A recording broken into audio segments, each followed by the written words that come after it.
আদ্রবেলা part ২ কলমে রেশমা ফেনাম। জোয়ারের পানি আদ্রর কোমর পর্যন্ত উঠছিল, কিন্তু চোখের পানি তখন গলা পর্যন্ত। কক্সবাজার সদর হাসপাতাল, কেবিন ২০৫। রাত ১১টা। বাইরের সমুদ্র গর্জন করতেছে। ভিতরে আদ্রর বুক।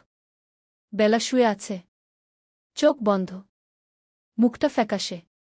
৩ বছর আগে যেই গাল টিপে আদ্র বলছিল তুই আমার, সেই গালে এখন স্যালাইনের দাগ।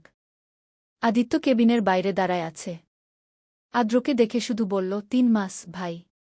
ডাক্তার বলছে হাতে সময় কম। Last stage. বোনটা আপনারে শেষবার দেখতে চাইছিল, তাই মিথ্যা বলছি আগদের কথা। মাফ করে দিয়েন গু। আদ্রর গলা দিয়া কোনো শব্দ বের হয় না। হাত পা কাঁপতেছে। ২০ ঘণ্টার ফ্লাইট, না খাওয়া না ঘুম। সব ক্লান্তি এখন শরীর ছেড়ে দিচ্ছে। শুধু বুকের ভিতর একটা পাথর চাপা দিতেছে। আদ্র আস্তে করে বেলার পাশে বসল। কাপা হাতে বেলার হাতটা ধরল। বরফের মতো ঠান্ডা। বেলা, এই বেলা, ওঠ না। দেখ তোর আদ্র আসছে। তুই না বলতি বৃষ্টি আর বেলা এক হয় না?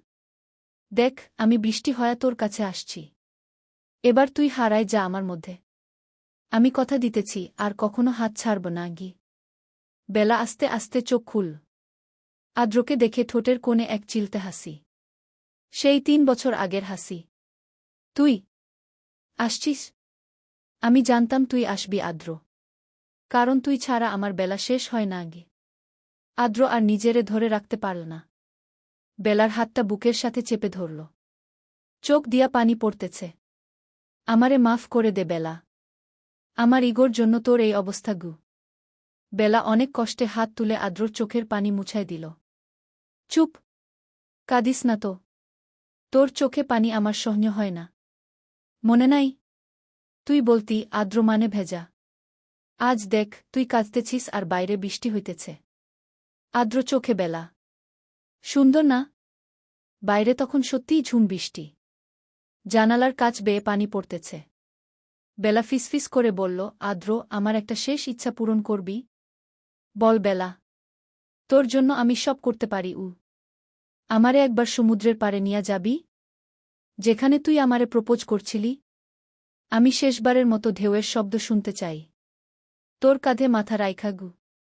আদ্রর বুকটা ফেটে যাইতেছে। ডাক্তার বারণ করছে।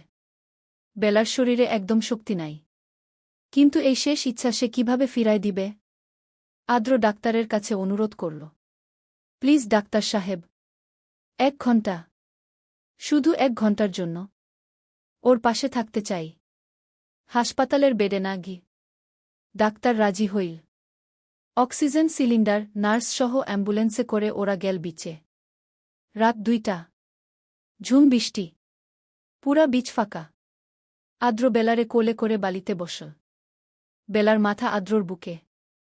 গায়ে আদ্রর জ্যাকেট। সামনে অক্সিজেন মাস্ক। ঢেউ আছড়ে পড়তেছে পায়ের কাছে। বেলা হঠাৎ বলল, আদ্র আমার ব্যাগে দেখত। নীল ডায়েরিটা আছে গু। আদ্র ব্যাগ খুলে দেখল সেই পুরান ডায়েরি, যেটা সে গিফট করছিল। বেলা বলল, শেষ পাতাটা খোল। আদ্র কাপা হাতে শেষ পাতা খুল। সেখানে লেখা 17/08/2023। আজ আমার শেষ কেমো। কাল হয়তো আর লিখতে পারব না। আদ্র তোরে আমি আজও ভালোবাসি। প্রতিদিন বাসি। তুই যদি কোনোদিন এই ডায়েরি পড়িস জানবি। আদ্র বেলা ভালোবাসা। উত্তরটা মিলছে আদ্র। আমরা এক হইছি। কিছুই আমাদের আলাদা করতে পারবে না। আদ্র আর পড়তে পারল না। ডায়েরি বুকে চেপে ধরল। বেলা গু। বেলা তখন চোখ বন্ধ করছে। ঠোঁটে হাসি। ফিসফিস করে বলল, আদ্র আমার শীত করতেছে।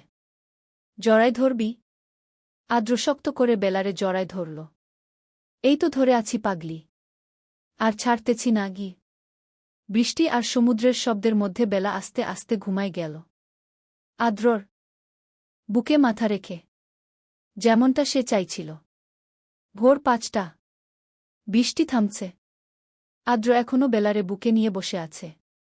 চোখে পানি নাই। সব শুকায় গেছে। শুধু হাতে ধরা ডায়েরির শেষ লাইনটা বারবার পড়তেছে। আর্দ্রবেলা ভালোবাসা। পাশে আদিত্য দাঁড়ায় আছে, হাতে বেলি ফুলের মালা, যেটা 3 বছর আগে আর্দ্রবেলারে দিছিল।